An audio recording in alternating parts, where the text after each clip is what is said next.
76% say the economy is out of balance and favors the rich. Joining me now is Bill Press, host of the Bill Press Show on Sirius XM Radio, and Alicia Menendez, a senior advisor for the New Democrat Network. Thank you both for joining me.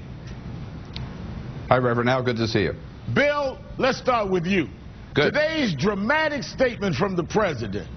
Do Republicans really think they can argue foreign policy with the guy who took out bin Laden?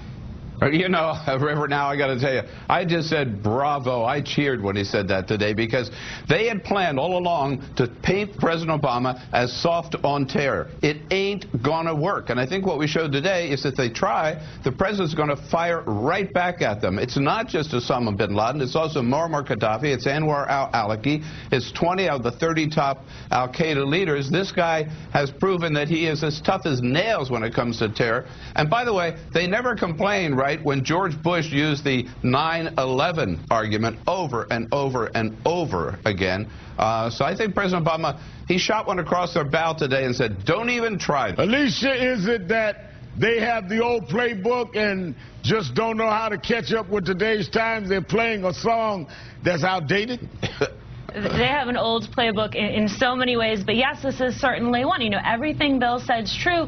Additionally, you look at polling numbers, 77% of Americans agree with the way Obama has handled our situation in Iraq. Right. Very excited that he's bringing our troops home. Also agree with the way he's handled sanctions against Iran. I mean, so across the board, you have a presidency that has been surprisingly successful when it comes to foreign policy. Republicans are used to this being their sweet spot. They're not going to be able to hit him here. Now, let me ask you this, Bill. The Priorities USA is hitting Republicans in a new spot targeting Iowa voters for supporting taxing the middle class instead of the wealthy. And it features a special guest appearance from a very respected Republican. Watch this. They sometimes made it possible for millionaires to pay nothing while a bus driver was paying 10% of his salary, and that's crazy.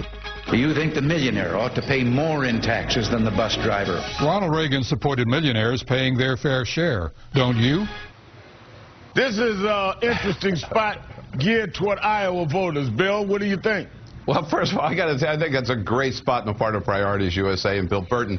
But, you know, this is a week for channeling Republicans, Reverend. Now, President Obama was channeling Teddy Roosevelt out in Kansas a couple of days ago, where Teddy Roosevelt called for a progressive income tax, and he called for cracking down on the corporations, and he called for fairness, and talk about what a problem this income inequality is in the country at that time. And now they're showing that even Ronald Reagan talked about fairness and how unfair it is that the millionaires are paying a lower rate of taxes than the people that work for them. The argument Buffett has made. Look, I think President Obama has found the issue, and particularly when he can back that up with Teddy Roosevelt and Ronald Reagan, take this thing all the way to the bank. Yeah, let them debate Ronald Reagan and Teddy Roosevelt from now to next November. Alicia, but they are still attacking the president all across the board. Look at this montage of Republican attacks just this week.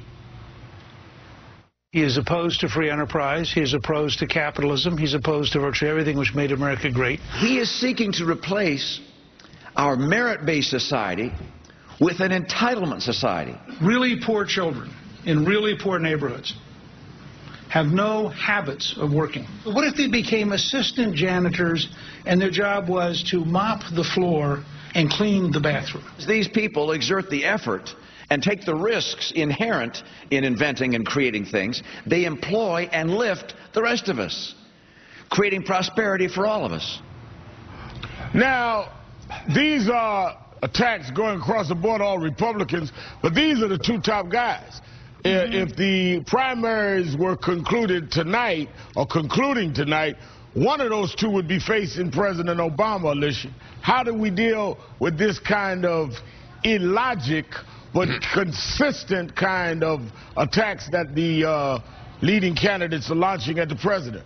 Well, the beauty of this is that they're not just launching attacks against the president. They're launching attacks against all of us who don't include ourselves in the 1%. When you talk about poor neighborhoods, poor families, a lot of us come from those communities, and we understand that those people work harder than most Americans, that they're looking for opportunities. And I think they have simply lost their way. For so long, they got to have the economic conversation they wanted to have about the debt and the deficit, and that was an easy conversation.